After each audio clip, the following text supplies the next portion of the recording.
Good afternoon. I am Chris Poulos, and welcome to my show. This is a new show that I'm doing. I usually do shows like these, but this is a new and improved show on the topics of that which I usually talk about, which are culture and education. So if you're new to this broadcast, that's what we're going to be talking about here. I always find it to be quite a breath of fresh air over the constant buzz of political discussions going on in the YouTube sphere of things. And it's also, I believe, more important because the way people think, the way people behave, what our values are, what traditions are going on, what trends, all of that contributes now to politics. Is politics not just an extension of these things that we want to see in society? I also find that a bit problematic. There was a time where politics was just something meant for policy. It was meant to show you how the government should work, and there were lots of theories involving that. And now it seems to have just been degraded into something that is rather personal and a bit inappropriate, if I do say so myself. Looks like we have a little bit of internet trouble. No, looks like we're okay. So that is what this show is about. It is called The Principal because I am a principal, a vice principal, soon to be a full fledged one. And I get the front row ticket seat of seeing what the young are up to, what the parents are up to, and what's going on in education because it's my job. But I also have a lot of interest in history and sociology. That was my major, and philosophy. I'm even into theology. I am Catholic, so I'm into prayer. I'm into a lot of culture. I am a man of culture. And so are many of the people that are subscribed to this channel and who are active participants in this channel. So we have a lot of education going around, and we're trying to build something here that is honest, that is charitable, but also will give a fresh outlook on things. So that's my little intro, and expect more titles like these.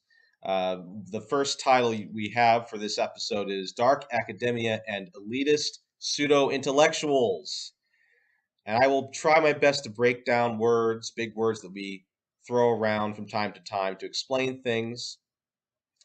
But this is something you won't find if you look it up in Google through some sort of dictionary. You'll have to just Google dark academia and be prepared for something that doesn't seem to have anything to do with it. It is a clothing style that the young are apparently really engrossed in. And at first, I heard of this from a friend and I rolled my eyes into the back of my head. It sounded like some silly thing that wasn't that big. But it is really big. It has been popularized by TikTok, and apparently YouTube has a little bit of it as well, but TikTok is the home for it. And I know what you're probably thinking. Oh boy, TikTok really like how has the butter been churned this time in terms of what interesting ideas they have? We know that it isn't the best place to go if you want something intellectual, but apparently it started there. And my skepticism and annoyance with what I was seeing has actually changed quite a bit into something that's rather hopeful. And the reason for that is this is not the normal kind of trend. There may be a little bit of promise in it, but I'll have to unpack it. The other part of the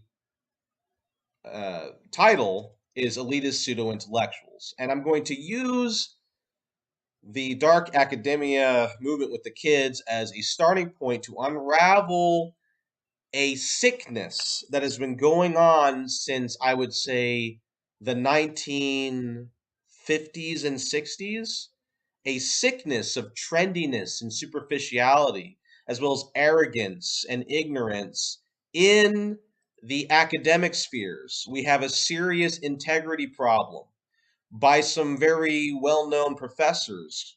may I add. We have some serious, I would say, sophistry going on where there are people really trying to twist truth as to how they see fit.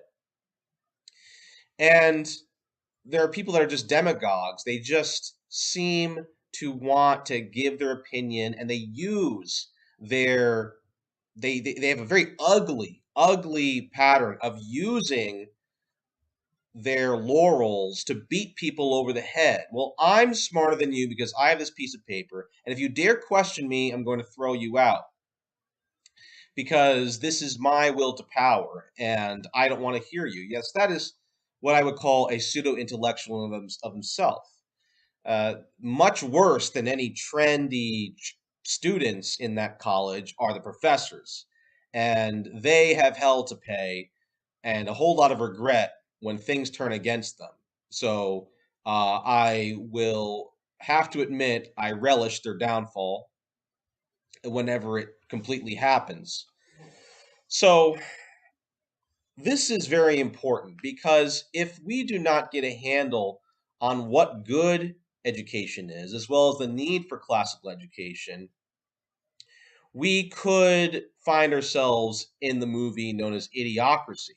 Except it'll be a mixture of Idiocracy, which is a funny movie, but a little bit cartoonish, and Brave New World, where we will have something probably akin to what the kids like the Hunger Games, where we will have a pseudo intellectual elite class of idiots ruling other idiots who either think they're smart and throw around big words or have just completely given up and are hip hop rap thug ghetto people. I don't know.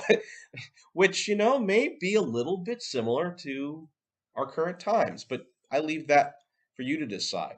But it won't be very good. It'll be a self fulfilling prophecy. What we constantly fantasize in all of these movies about the post apocalypse or the dystopian nightmare and 1984 and all of these movies that have come out in literature will still happen because sadly people, when they read these books and watched these movies, didn't really listen. Isn't it strange? Isn't it weird how they end up acting the way the characters do in the novels? So let's continue in terms of defining terms here, because I'm sure you're wondering okay, so you have these kids to young adults interested in this fashion trend and you have elitist pseudo intellectuals. What do they have to do with each other? Well, they do have a loose connection. And this is what made me less skeptical that there might be something good going on. Not all of it is good. I mean, I'm seeing silly behavior, I'm seeing, superficial takes, but it is not what I had to deal with. I had to deal with the hipsters. That was, from what I recall, the most recent pseudo intellectual trend before this. And the hipsters, that was an extremely toxic movement. The reason for that being, and let me show a picture of them just so you have an understanding. If anyone remembers, okay, this is the hipster garb. Well, the hipsters were mostly Marxist and cultural Marxist. So they were intellectuals, but only in the sense of they would criticize and throw mud at the capitalist society, and yet at the same time they will hold their coffee mugs, and which is probably from Starbucks, and they will use their Mac computer book. So right off the gate, you have just some questionable, potentially hypocritical behavior there. But they hated capitalism apparently, and their music wasn't that great. I mean, it really wasn't anything that new.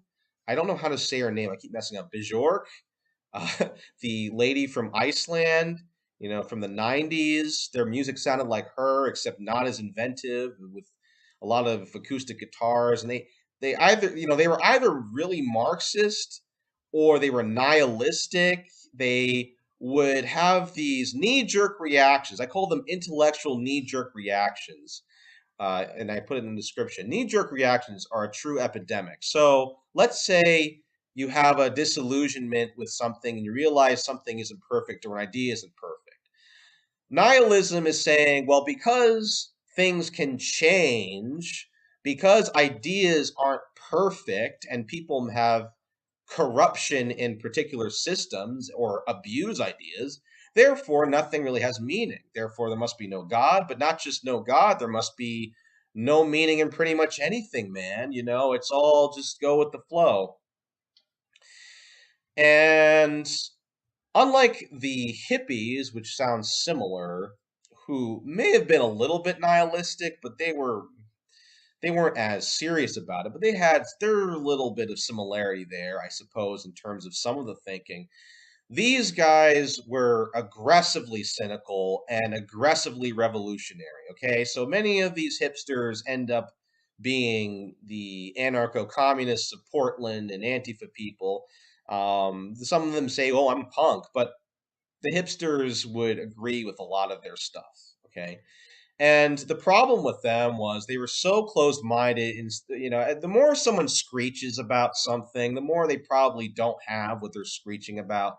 So when someone is screeching about how open-minded they are, they usually aren't. It's usually compensation. We're in a compensation nation, as I call it. People talk big game, and the more they talk a big game, you're like, are you really that confident, sir? Or is this something you want and you want everyone to believe you have? So that was the hipsters. And that's just one of many trends and pseudo intellectual trends of the day. But the interesting thing about the dark academia thing, even though it does seem to be mostly a fashion trend, I looked into it. I looked into the comments. I looked into the critiques of it. There have been some big critiques on it. So it's not like I'm the first person to critique it. And people did an actual excellent job. But the dark academia movement, which is still a little bit of an aesthetic, is aware of pseudo intellectualism and elitism. Many of them are made from people who have not yet gone to college, or people that decide not to go to college. And they don't really have any sort of revolutionary philosophy or nihilistic philosophy, which is a breath of fresh air. The whole point of it essentially is a romantic nostalgia and connection to the past, particularly an academic past of Western civilization, which is kind of nice. I mean, it's something that isn't wacky to the point where it's completely unidentifiable. So that's already kind of nice. Just to drown out the hipsters is already a good thing, in my opinion.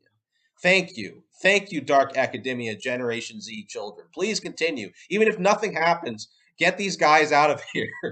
I can't stand what my generation thought was cool and pseudo and intellectual. I can't stand it. Um, oh, it looks like we have some of the intellectuals already here. We have Jane. We have JC Smart as well. Sweet Harmony. Um, so that's the first thing I liked, and they also are into Robin Williams movies about uh, intellectual movements, and they based it off of the Dead Poet Society movie.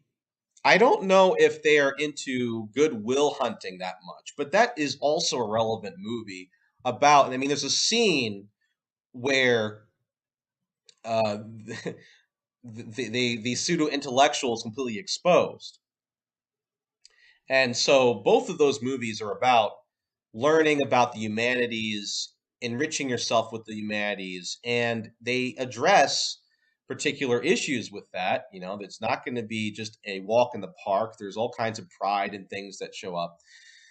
But so they found their aesthetic off of that. They also consider reading different books about philosophy and poetry and romantic things as part of it. And there is one more.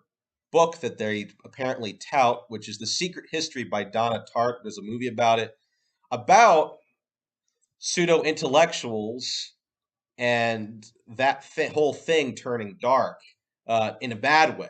So in the book, apparently they murder someone because he's defying their little cult. So the whole point of dark academia, if there is much of a point at all, is that romanticism, intellectualism, longing for the past, learning about the humanities is for everyone. It isn't just for the particular people in university going for particular degrees, which is something I agree with. Hallelujah. I've been saying that forever. I've been saying that, I mean, especially after the hipsters. I mean, I went to an anarchist class, which is learning about the history of anarchism.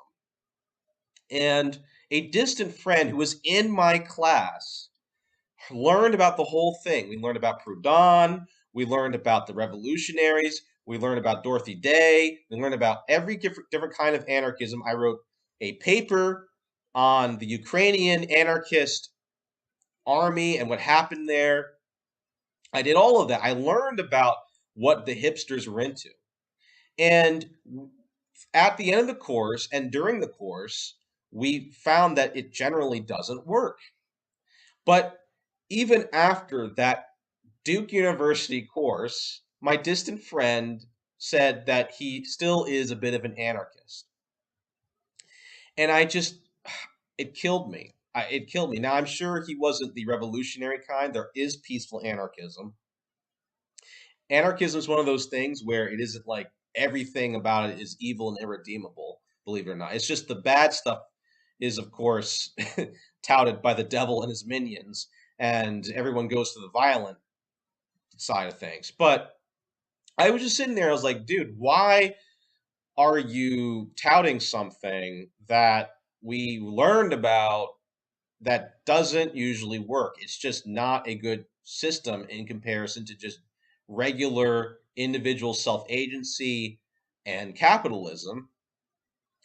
And I don't know. It seems like what happens with there is pseudo intellectualism where people just want to be seen.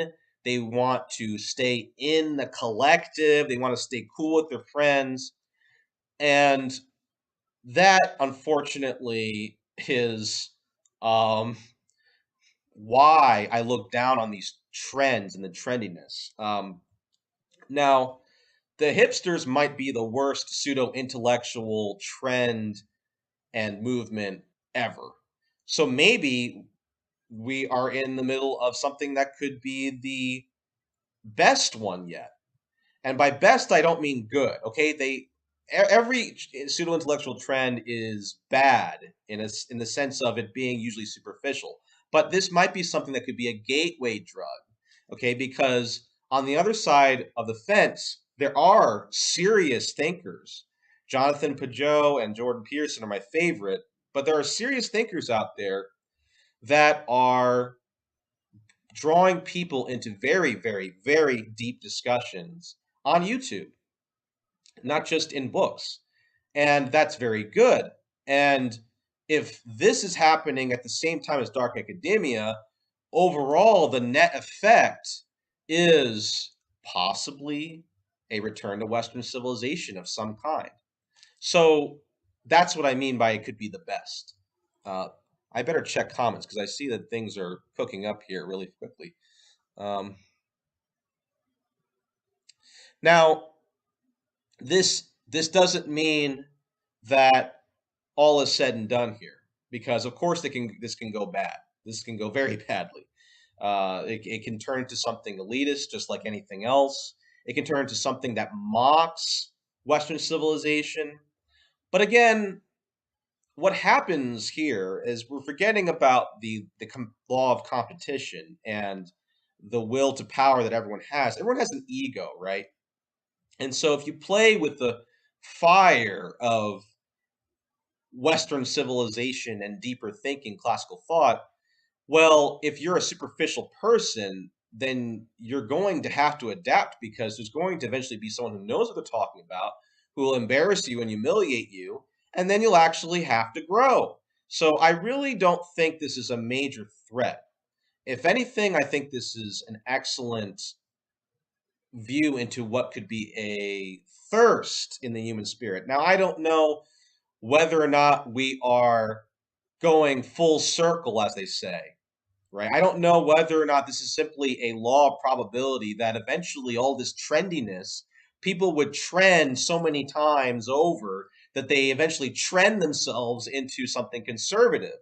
I don't know if that's what it is, or if something spiritual is going on. I sure hope and I think it could be where there could be a subconscious, in the back of their minds, maybe their parents are hipsters or postmodernists, and they think their parents or their professors are weird, and they're rebelling against that. It could be that, but whatever's going on, it's a welcome breath of fresh air. Just on the aesthetic side, if people start wearing clothes again and start reading books again, then guys like me can flourish. And welcome to my show. So I think that's enough in terms of introducing what's going on and what that is. So there is a problem with fashion trends and collectivism. Collectivism is what is everyone else doing. Fashion trends are inherently collective. I will get that out of the way. And the problem with that is a very subtle one. Fashion trends are a problem because of the spirit of it. I'm not against a lot of the styles, it's the spirit of it. We usually have this thing going on where even if the clothes are beautiful or the lifestyle is beautiful, if there's no respect for differences and individualism and nuance, then one, no one is really appreciating it. Okay. You've reduced the whole thing to something very short term, which can change at a drop of a hat. And on top of that, you have the individual, right? And so now whatever the individual wants to do is now confined to that thing, and it looks kind of silly.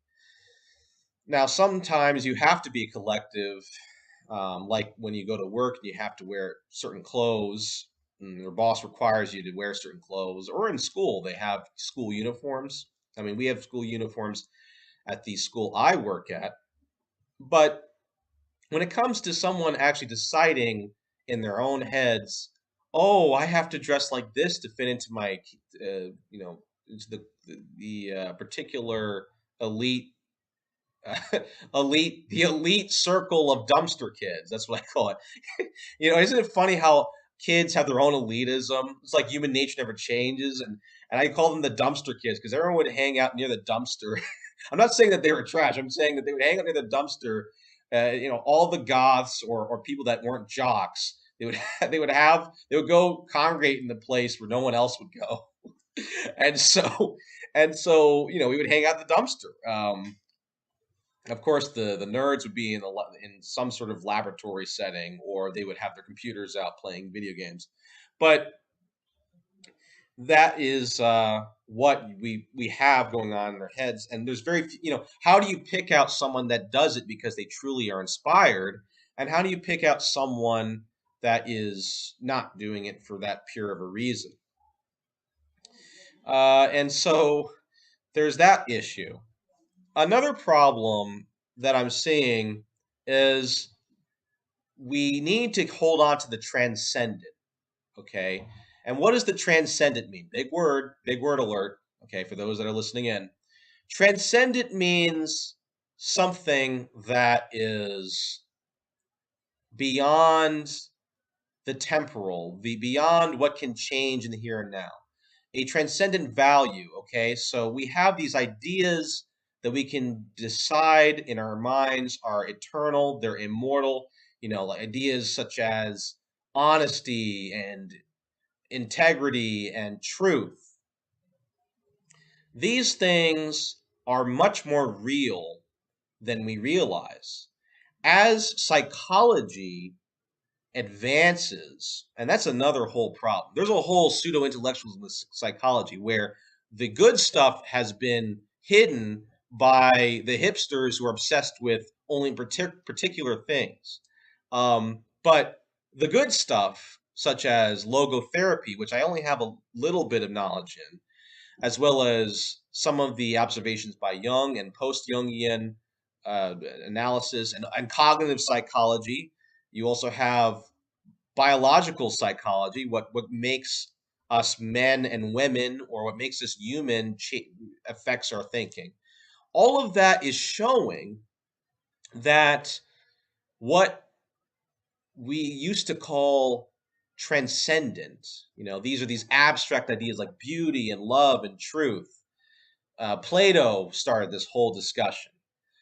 Are realities that we live out, whether or not we realize it. They are already a part. You cannot argue with Plato. This is one of my theories. You can never argue with Plato because you always live out what Plato talked about. It doesn't matter if you think he's the most evil white man in history. I don't think there will be a time where people consider Plato evil and an evil white man. I don't know what he would have said that would. I mean, I don't know who's going to get canceled yet, okay? Please don't cancel Plato. But you can't cancel Plato because Plato's inside of you. You can't get rid of Plato. I'm sorry. And this is one of the examples, this dark academia stuff is one of the examples that Plato was right.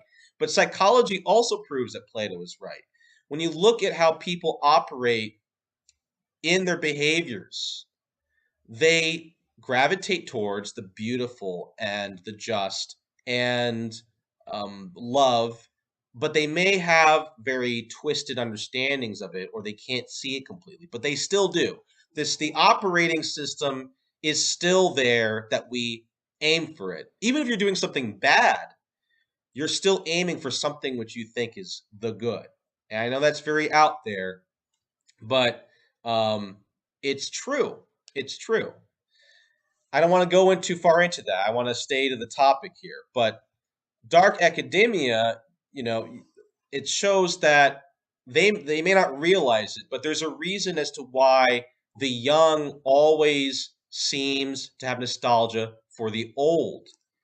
Isn't that also very interesting? We have this constant class of young people that think the old is attractive. And now they may hate their parents or the system that is considered conservative, but it still peeks through. Okay, one example is the obsession with fantasy genres. Why are there so many people? I mean, The Lord of the Rings and the bajillion other stories that are derived from The Lord of the Rings, its aesthetic, its archetypes. It's like everyone is into this stuff. Like there's not a single young person who either doesn't know what Lord of the Rings is, or at least doesn't know something that the Lord of the Rings was based off of. Okay, and we're talking about medieval stuff here. Why is there this romanticism that wells up in our soul? I don't think it's as simple as saying, well, people get bored of modern life. Now, if you want to say modern life has become boring and bland, then I will go down that road with you. I can say there's many reasons, many deep reasons to why that is. But this is something else, and it's popping up throughout history. This is not just a modern cultural thing. This is something that has been going on since history has begun. I can even find elements of this in the ancient world. The ancient world had people reminiscing about even more ancient things, right? So the world of what is conservative and liberal and what is ancient and old to new can change, it can cycle, it can things can be redefined and things can come back and forth. And this is something we have to keep in mind on this show. All right? There's two things as you watch this show and its progressive episodes. is that the two things you have to know are one, things are subject to change in the material world and in the psychological world.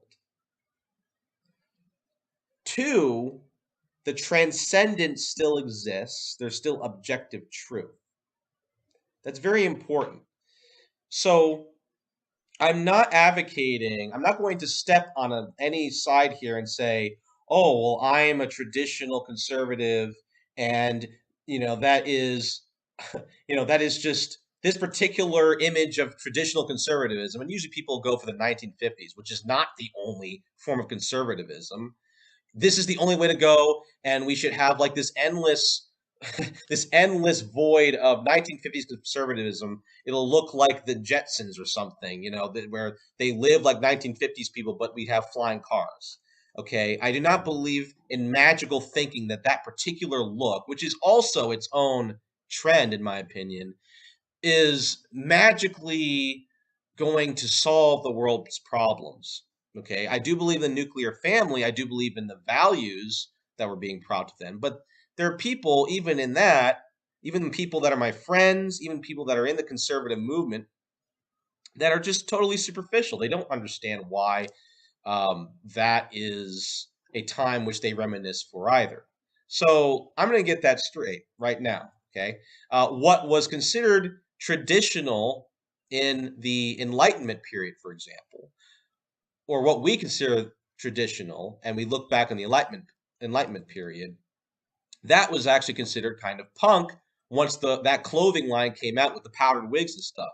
And I'm sure all of the Renaissance parents with their long cloaks looking like Leonardo da Vinci and Michelangelo and Mona Lisa were looking in horror at these freaks with their fake hair and their overly gaudy colorful clothes. I don't know. I'm partly joking here, but my point is that it does change. Okay, it does change. The aesthetic changes, the fashion changes, the values are a different matter entirely. Okay, so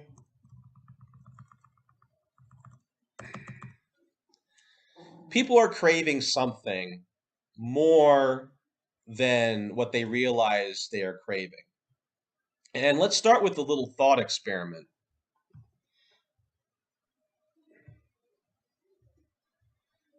I'm going to pull up these pictures here. I'm going to get rid of the hipster. He's the only one odd one out, right? Okay. And maybe don't Google it. Maybe you already Googled it and you spoiled it. But I want you to pick out which one these kids, I'm going to block my face here, considers the dark academic aesthetic. Okay. I picked a whole bunch of similar looking photos.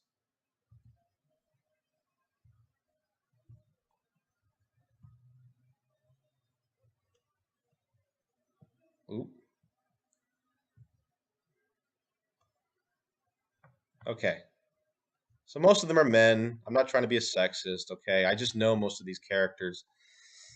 But which one is considered a dark academic? I'll give you guys about 30 seconds and think it out. If you already know these movie characters, maybe you have a little bit of a leg up on everyone else.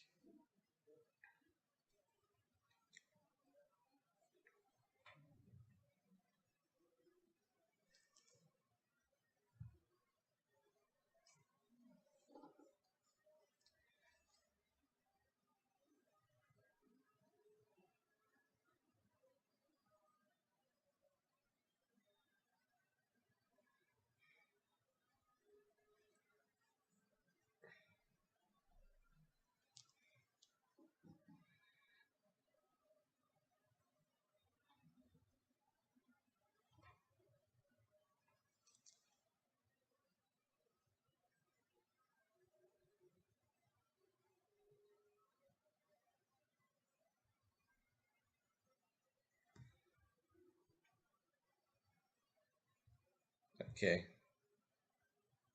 I'm going to start closing them down a little bit here. Some of you may know what each of these things are.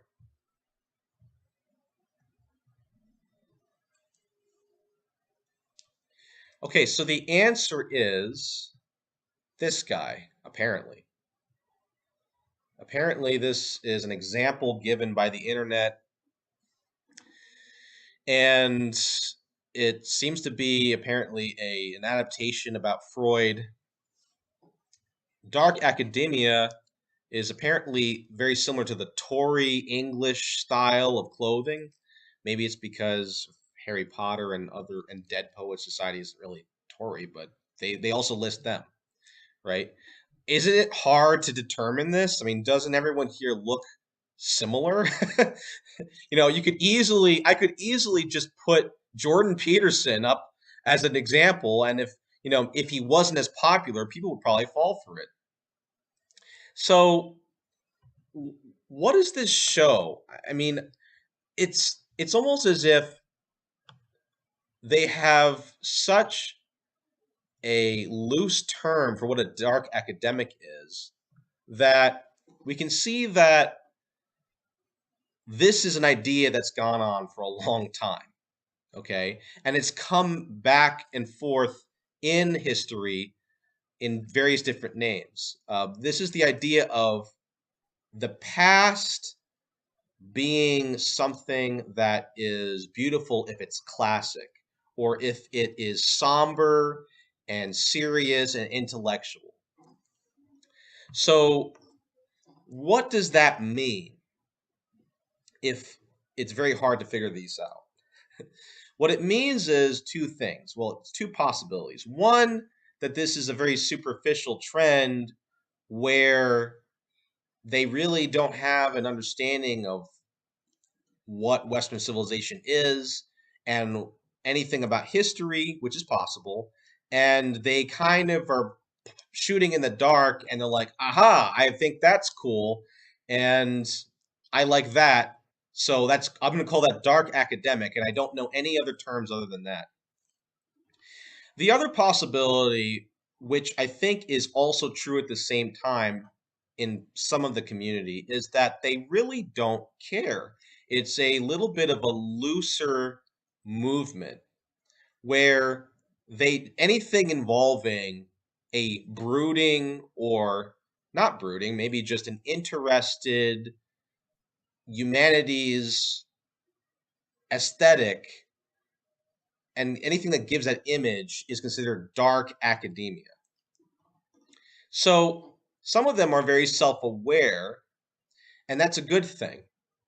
Because if they're self-aware, one, they're not going to make the same mistake as the previous trends. And two, if they're loose, that means that they may have an actual thirst for the classics, for learning about truth, seeking truth. Even if it's an aesthetic, it may not just be that.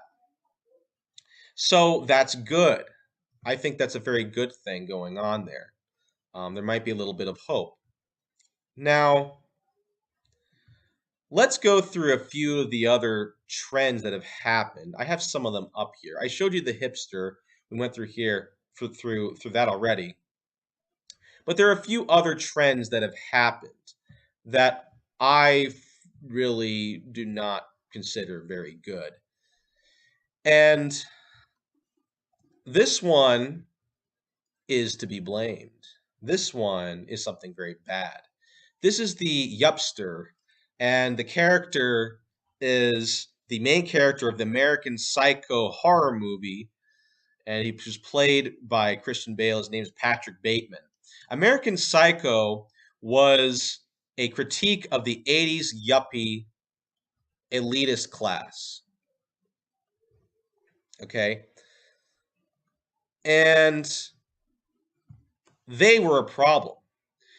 The reason why that was a problem, why they were a problem, was because they were very centered around money. Now, he may look similar to the others, but he isn't.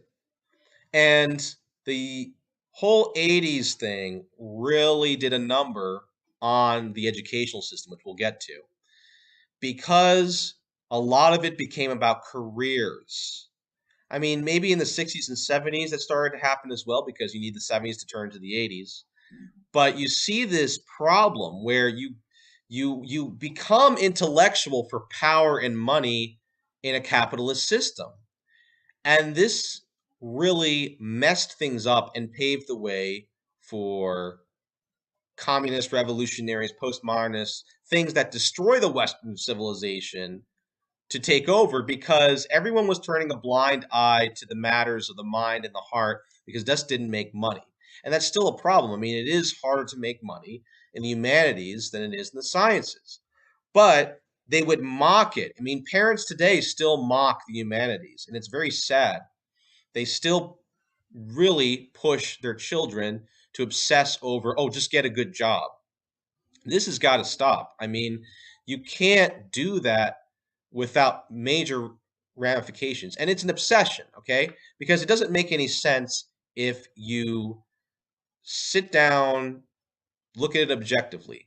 Why do we assume that someone who has a job and needs to make money can't also fill their heads with good literature, good art?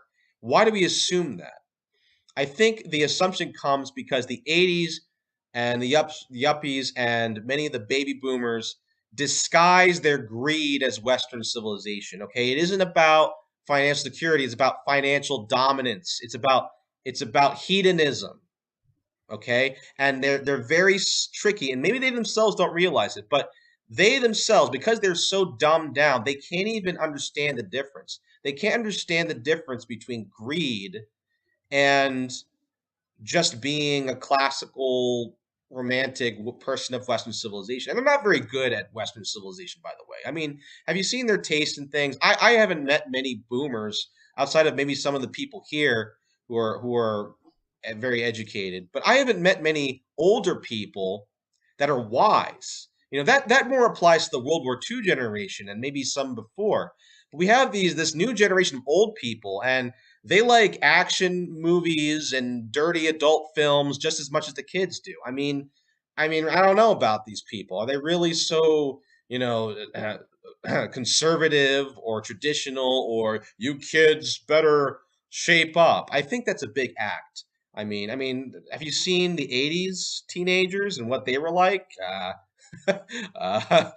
they were pretty wild. So that is an example of a really bad uh, cult of aesthetics right here. This lady would be a beatnik, okay? That was more of a musical and artistry movement that happened before the hippies. The hippies kind of drowned them out. But I consider that kind of a neutral thing. This is what you would consider a little bit more of a harmless movement. It didn't take off that very much. It didn't last very long. It wasn't very much of an effective movement at all. It wasn't meant to be effective, but I wouldn't consider this as harmful as the hipsters. It still flirted with cynicism. It still flirted with experimentation. Things that people back then would consider to be progressive, and it still was liberal, but it had first and foremost this penchant towards creativity and jazz and different kinds of music, which was fine. It's definitely different from dark academia, and yeah, it might be superficial, but it it was creatively driven, as JC just pointed out. So it wasn't too bad. Okay, another, I would say, somewhat harmful. The beatniks maybe not so much. This was a little bit more harmful. Would be the 80s goths. Okay, so the kids were into the goth stuff, creepy goth things. That is basically a movement that got just completely sucked into the macabre and death, and to be or not to be, and nothing matters because we're all going to die and people are fake. So that is a problem. It's nihilistic. I never really considered the goths to be that um, much of a good thing. They were honest sometimes, but they were like kind of a ridiculously exaggerated version of the original Goths, right? The Goths of the 1800s, the Gothic style, the Gothic architecture, Victorian Goth, Romanticism. You could say that Jane Eyre's sister, what's her name? The one who wrote Wuthering Heights. Okay, Wuthering Heights. That's the original Gothic, much better. You know, there's more of a Christian underpinning, and Gothic stuff like that is actually very much founded again in Western civilization, in Christianity, because it's the reminding someone of the ultimate fate of death. I mean, that was the whole point. That was the whole point of the Middle Ages and even of dark romanticism, right? That's part of the theology, especially with Catholics, right? Ecclesiastes, well, the good Catholicism, not the modernist, right? We're all going to die. We're going to be judged. And yes, we're a very, very small blip on the radar. So something healthy can come from that. But the Goths, I would not say were healthy. Okay. Um, and vampires have always been part of goth culture, actually, if you consider that when Dracula was written. So both movements of gothic stuff were involving vampires. We'll never get away from the vampires. Okay. And this is Dr. Jordan Peterson. Is he a dark academic? No, he isn't.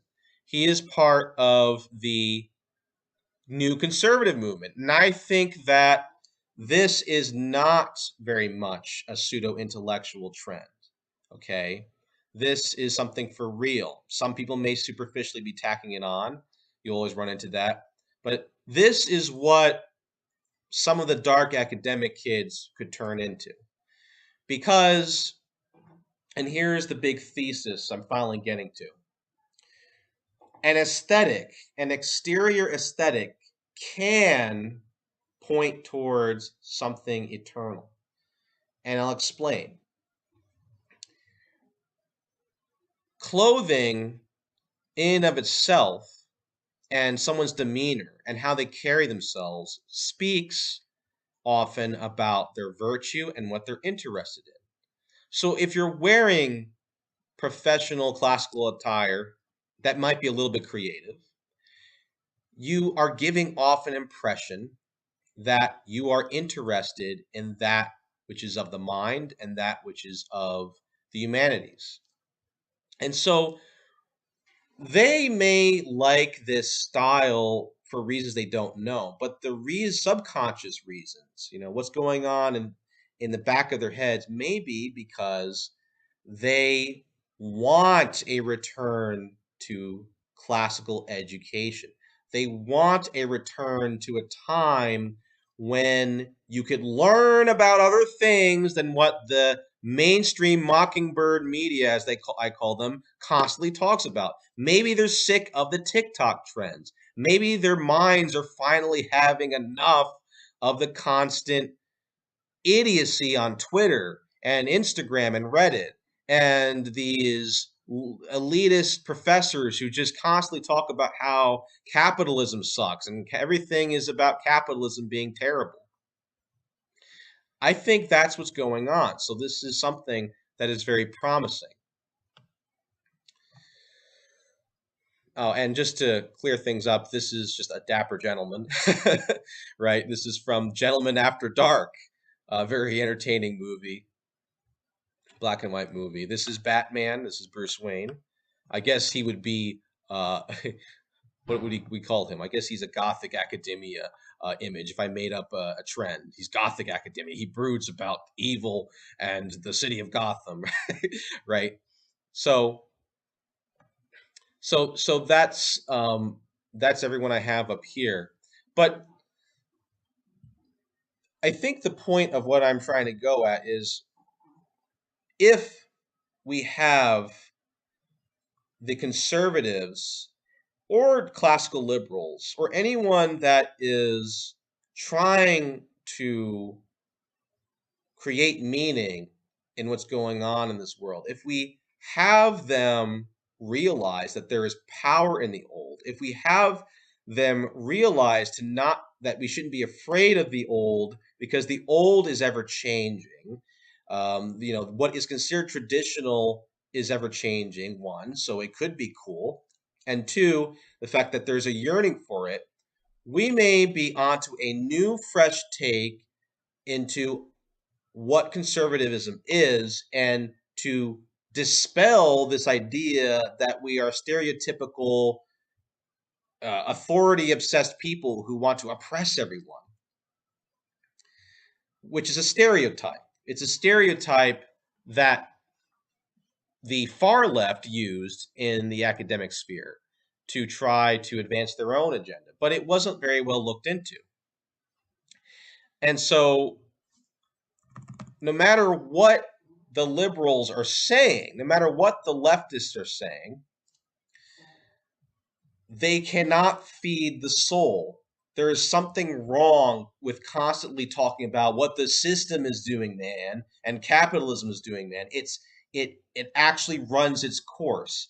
It is not the entirety and totality of what people want out of life. People instinctually know that they are going to be a small blip on the radar and that they have to make the most out of life regardless of what the system is doing. So even though the dark academia is a collectivist trend at the moment, it seems like some people are copying each other. The point of it is still pointing towards individualism and a sense of that we have to get out of this one-dimensional, weird, almost cult-like postmodernism, this leftist postmodernism, where we're constantly trying to make people shocked and to to stick it to their parents, and I hate them, and oh, I have to look like a complete and utter different person from a different dimension because I want to prove that there's no such thing as norms. Well, yes, there is no such thing as eternal norms. What is your point? What is your point exactly with trying to look as strange as possible? Right? I mean, let's just look at the Victorian, right? This is one of the caricatures of what the leftists hate so much. The Victorian era intellectual. Let's just say that this guy's he wasn't an intellectual in this movie, but let's just say this is the oppressive, patriarchal Victorian era person. And I'll give you that there weren't any women's rights. I'll give you that, but slavery was abolished and women weren't abused all the time. There were many women in high position. They just didn't have voting power. Okay, but women were not constantly disrespected and belittled in these times. If you were a working like wife of a farmer, you would be on the same level. If he was sick, you'd have to help him. You would be a power couple. All right. And there were also many middle class people that were very respectful of their wives. Their wives were an integral part of society and their family. So it was only in particular elitist Victorian era families where the women were kind of seen as, just like trophy wives, basically. But I mean, to be a gentleman, you had to be what the kids would call, well, I'm not going to use that word here, but you had to almost exaggerate how much you respected women. The women would get to live in these wonderful mansions, and they were always treated with utmost respect, and they were doted upon. So it was kind of a golden cage for them. But an interesting thing about people, let's say, of the older times, let's say Edgar Allan Poe. He wasn't exactly Victorian era, but Edgar Allan Poe, H.G. Wells for sure, 1800s, Bram Stoker, let's see, Mary Shelley. You know what they were into? They weren't into talking about how wonderful it is to wear tight clothes or to have top hats. What was interesting for them, if you read their literature, they were interested in ancient Egyptian stuff and Indiana Jones type adventures. King Solomon's Mines. Has anyone read that one? They were interested in Africa and the Orient. So even those very stiff and rigid people that were alive back then that you may not like were into some what they would consider wild things. Okay, there is always, even in these traditional cultures, a yearning for something other than the norm. So why do we need to worry about these people that are they're just obsessed with their own hatred? Okay, and they're shouting over everything, not realizing that it was never that serious. Okay, to be conservative has very little to do with what people are going to wear. Okay, it has very little to do with creativity. It has more to do with morality and with how people should conduct themselves in a healthy way and seeking truth. Okay, that is what conservatism, the essence of it, really is. Um, I mean, the leader of the conservative movement, I would say, in terms of the intellectual conservatives, is Dr. Jordan Peterson, who considered himself a classical liberal for the longest time, and almost an out and out liberal. And he is very well read. He knows about all of these different things. He knows about psychology. He knows that traditions change. I mean, I have a problem with traditionalists even in my fellow religion, people that go to church. I tell them, look, it's fine to enjoy your tradition, but don't go around acting like Latin was said at Mass from the beginning. Okay? That is not the case in church history. Even the church changes its traditions. Of course, to make sure they should make sure that the morality stays the same, but the church, at least when it comes to aestheticism, is a little bit progressive. Things do change even within the Roman Catholic Church. So, yes, there is no rigid conservatism that you're fighting. Or if there is, then it doesn't debunk conservatism. The dark academia trend is by definition a conservative movement, in my opinion. It may not be very deep right now, but it is, because the transcendent is being looked at. Okay? Things beyond that are eternal, that never change, things that we all appreciate. Okay? Reality itself and what people enjoy always seems to have conservatism in it. If you make the statement, just like how I said, you can't really fight Plato. You can't completely hate conservatism or the idea of it, because your own actions show that you still appreciate it. Okay? Whether you're into some sort of fantasy video game or anime or whatever you're into, there's probably aspects of the old or eternal truths that you like about it. Okay? And those that really try to purge themselves of anything eternal, it's very strange and distorted. Okay?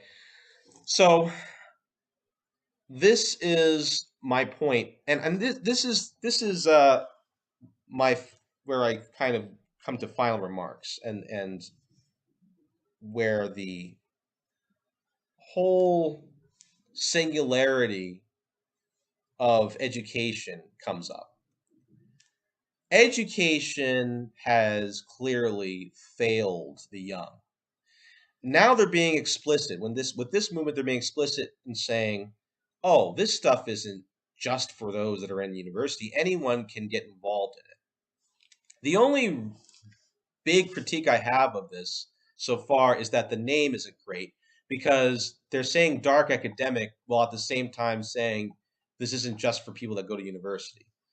I would call it something like, you could say modern neoclassical, because if you, let's just say you kept this fashion going into adulthood and you just like wearing it around. Well, with the name like dark academic and the whole attitude that springs forth from it, well, you're not in a college a lot of the time, so it'd be kind of strange for you to be a dark academic working in the office space. So I think the name isn't great. But when you look at the average university right now, the woke university, they are failing, right? They have completely drowned out all of the beautiful things that they could have been doing for the longest time in favor for some paint everything communist red agenda. And it's high time that we start calling it like it is. It's high time that we start, if there is any rebelling, we start rebelling and having a revolt against these know-it-alls and these arrogant people, as well as these very superficial and angry people that want to make everything about Karl Marx, that want to make everything about hating men or hating white people while at the same time proclaiming they're tolerant. These schizophrenic, strange people. There needs to be something involving their hypocrisy. And I am willing to join the fight. We need to talk about how hypocritical and how non liberal these people are. They're not open minded, they pretend they are. They are cut from the same cloth as their baby boomer parents. They are rigid in their own way, and they need to learn that they aren't the only sheriff in town. Okay? The real sheriff is coming, the real open mindedness is coming. Um, People are starting to realize if you're really open minded, then why are you forsaking all of the other aspects of reality and trying to make everything about Marx? What kind of open minded person cancels people out of their class or their social media or whatever? Even, look, I'm okay with there being different points of view, but you can't go around saying you're open minded. I don't care who you are. I'm sure there are people in the dark academia. I mean, they're Generation Z. There are a lot of Generation Z liberals. Apparently, they're more conservative than liberal, but there's still a good amount of them. I'm sure there's some in that, there's people that are looking into this that are leftist. But take that position, but don't lord over people with it, right? And that's I think where I want to kind of end this broadcast. Okay, you can't stop the transcendent. It either drives people insane in them denying it or twisting it, or it is embraced. You can't stop the fact that there are people, young people now, that in their naive honesty want to have a life full of color and meaning and individualism that is based on common sense, that is based on beauty, that is based on love and truth. Even if they say they don't want it, it's clearly coming out. It clearly could be a gateway drug to conservatism, and even to God, because it was never about Western civilization was never about being rigid and censoring and oppressing people.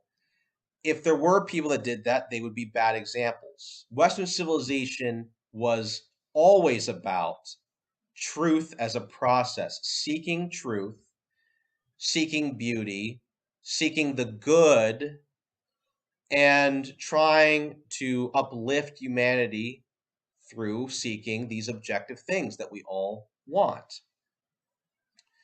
Let me just check the comments before I close out. Thanks for the comments, JC. Sweet Harmony. Yeah, Jordan Peterson. It depends on their definition, but he can be dark. I mean, he embraces the darkness. I wouldn't say he's brooding, but he's honest. And you don't have to. And apparently, this movement isn't necessarily a brooding movement. How can anything be said to be corruption if there's no purity acknowledged? That's a very good point.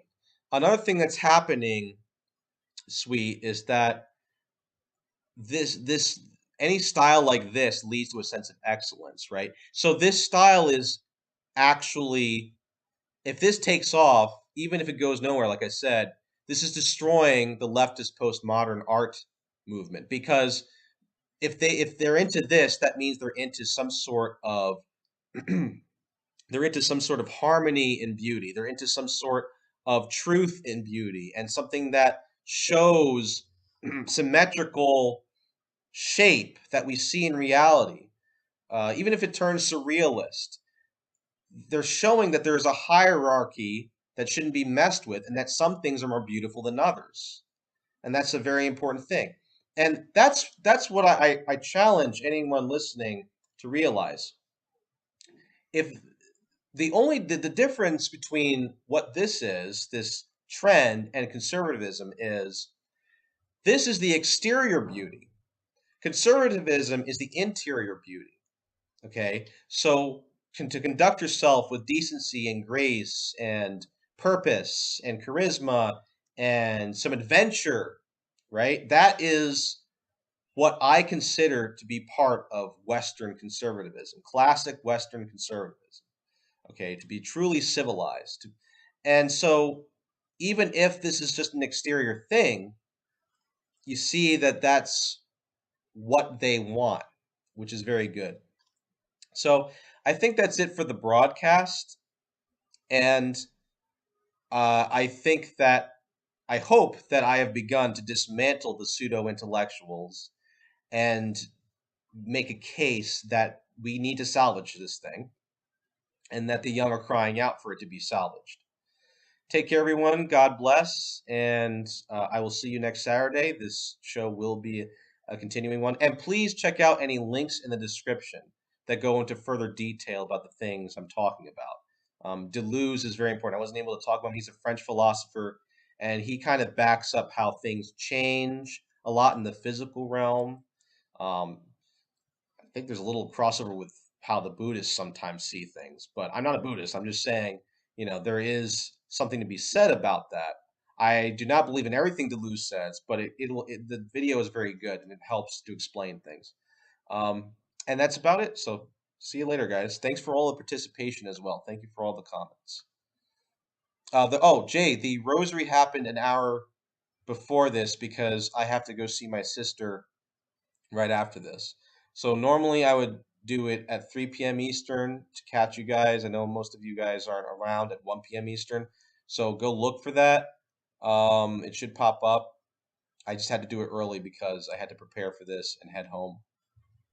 Okay, everyone, take care.